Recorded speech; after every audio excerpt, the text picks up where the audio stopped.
So we're just going to have a look at some of the meats cooking. So this leg of lamb has been cooking for 14 hours at 56 degrees. So we've cooked it overnight in the bath. Basically, we've just flat packed it in the bag. I've just rubbed a little bit of salt and pepper into it. We put some mint and some crushed garlic in there as well, because it's going to be served with some minted peas, so it really fragrances. That's another great advantage of the bath, is that what you put in there, you really lock in the flavour into the bag. And you can put oil in there, you can scent things. You'll see that later on when we do, we've got some curry cod that's been scented. But we're going to open this, have a look at it, and you'll see how perfectly it's cooked. And then we're talking about, you know, a labour saving, etc. This is the trimmings from the sirloin that we're cooking. And basically what I've done with this is I've taken the chain and the trim of the flank, and I've just put it in the bag, and I've just cooked it with the lamb overnight. But what you can use this for now is you can either trim it up and use it for anything you want. You can do a pie filling with it. You can put it in a pan with a little olive oil and butter and saute it up, add a bit of jus, and you've got almost like an instant pie mix. But that's how versatile the Grand Baths allow you to be. It allows you to use every single piece, a real nose to tail eating, which is such a great sort of benefit of having water baths and the control. So now I'm just going to show you, we've got the leg of lamb here that's been cooking for 14 hours at 62 degrees overnight. But also the trimmings from when we did the sirloin, normally people would use them and then have to braise them in the oven for hours and hours on end and put it in stock and stuff.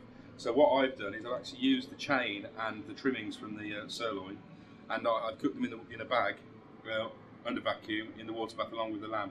And as you can see, we've got some sinew there that would normally be tough has actually turned into more jellified because of the slow cooking process.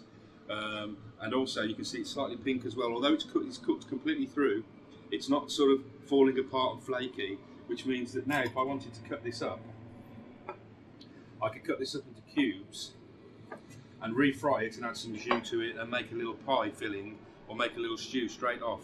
But you've got the tenderness there. You can be assured that it's not going to fall into mush, and you've still got the texture, but you've also got a beautiful conformity, and all the sinew, as you can see, has been turned into sort of gelatine, which is great. So if you cut that up, and normally, traditionally, this would have been either sent for colleagues or it'd have been used in a different way, whereas now it can actually be used to create money and revenue for the business, and it can bring a quality product.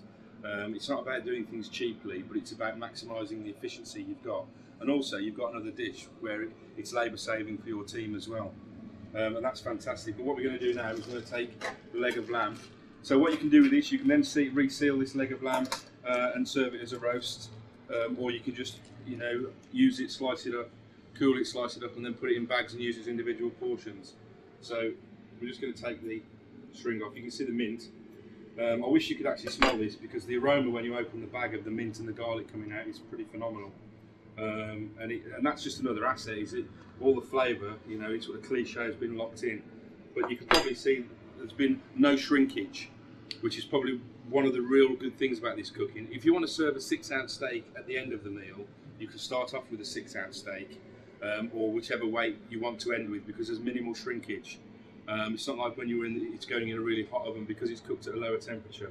So we've got this leg of lamb, and if I just slice it now, you can see the fat. You can see the colour change in the fat. It started to render down, and as you can see, it's absolutely beautiful. And you can see the textures there. You've still got the grain, but when I carve into it, I'm hardly putting any pressure on this knife, and you can see it's just gone straight through where that is.